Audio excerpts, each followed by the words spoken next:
Monsieur le ministre d'État de l'Agriculture de l'Ouganda, Monsieur le vice-président de FIDA, chers amis, partenaires au FIDA, honorables invités, à vous tous, chers participants, mesdames et messieurs, au terme de cet atelier régional de la mise en œuvre des projets et programmes FIDA dans la région de l'Afrique orientale et australe, j'ose affirmer sans hésitation que cet atelier arrive à point nommé pour notre pays qui vient de sortir d'une longue crise sociopolitique de 2009 à 2013. En effet, le thème choisi, transformation rurale à travers une croissance inclusive et un engagement du secteur privé, ce thème trouve sa pleine justification pour aider à tracer une nouvelle trajectoire de développement à caractère inclusif et durable à Madagascar. Rassurez-vous, je ne vais pas m'étendre, mais permettez-moi de parler tout d'abord de mon pays avant de passer au continent africain.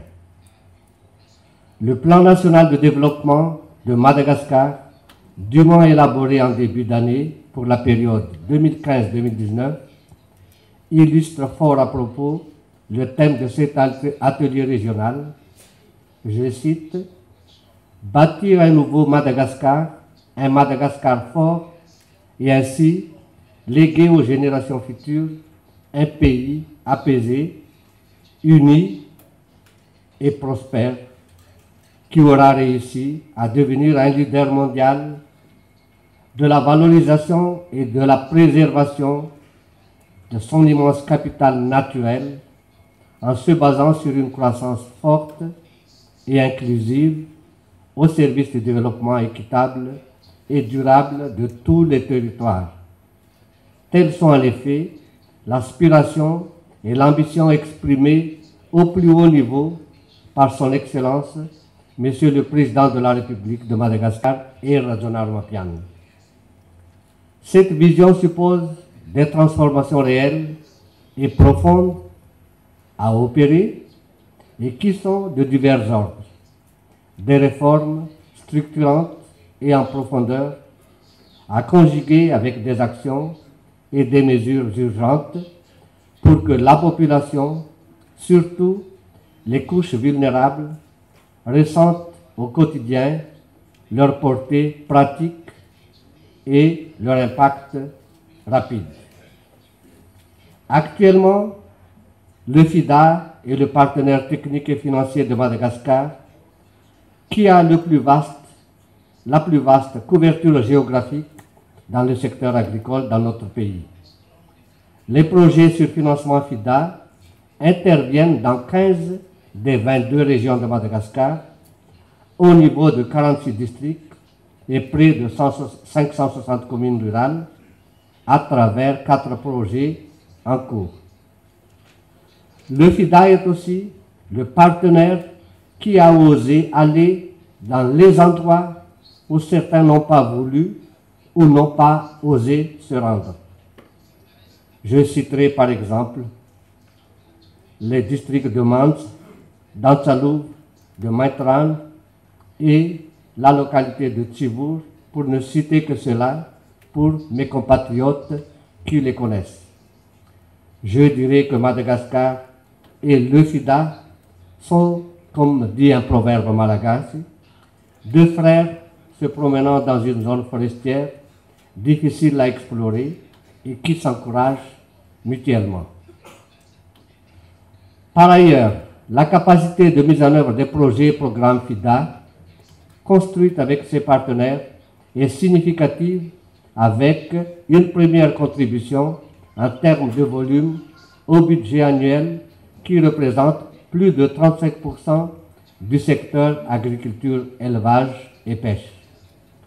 Cette capacité est croissante, notamment dans les domaines de production agricole, l'irrigation, l'entrepreneuriat rural, l'organisation des producteurs, la formation agricole et la microfinance.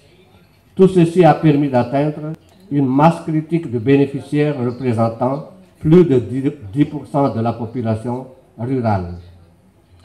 Je profite de l'occasion pour féliciter particulièrement ici les agents des projets et les agents du ministère de l'Agriculture qui ont prôné la bonne gouvernance tout au long de la vie du projet pour arriver à des résultats palpables.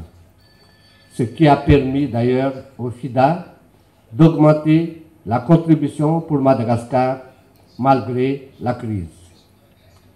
Plusieurs départements ministériels, agriculture, élevage, ressources halieutiques et pêche, industrie et secteur privé, commerce, environnement, finances, interviennent dans le processus de développement agricole et rural et sont déjà associés suivant leur domaine respectif de compétences pour des fonctions d'orientation, d'incitation, de contrôle et ou de coordination. Au niveau du continent africain et en particulier de la sous-région orientale et australe,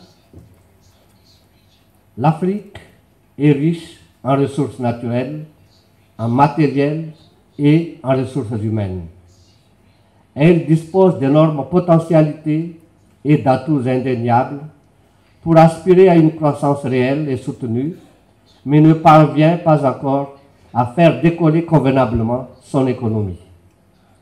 La structure et la dynamique de l'économie rurale, la précarité des moyens d'existence, l'emploi en milieu rural, le développement humain, l'accès aux capitaux, particulièrement à la terre et l'eau, les marchés, les connexions urbaines et rurales, les défis des impacts du changement climatique sont encore autant de facteurs d'entrave.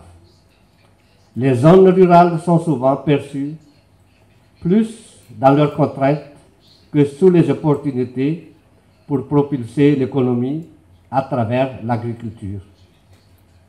Mesdames et messieurs, je suis convaincu qu'à travers cet atelier, nous avons pu trouver les clés qui enferment nos richesses et nos potentialités. Nous sommes capables de tracer une nouvelle trajectoire de développement à caractère inclusif et durable. Nous adressons notre reconnaissance au comité d'organisation qui a su travailler en recherchant toujours de l'excellence pour rendre le séjour de nos invités à la fois utile et agréable.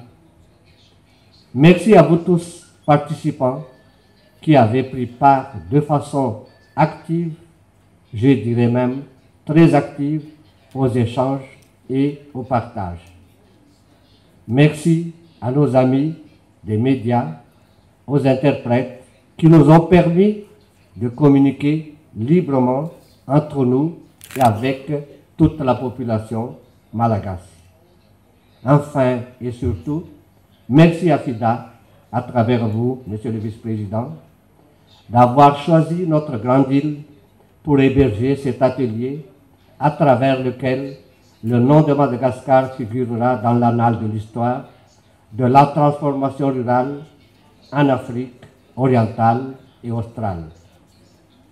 Au nom du gouvernement malagasy, au nom du président de la République et au nom du peuple malgache tout entier, je déclare ainsi cet atelier clos, atelier sur le thème transformation rurale à travers une croissance inclusive et l'engagement du secteur privé.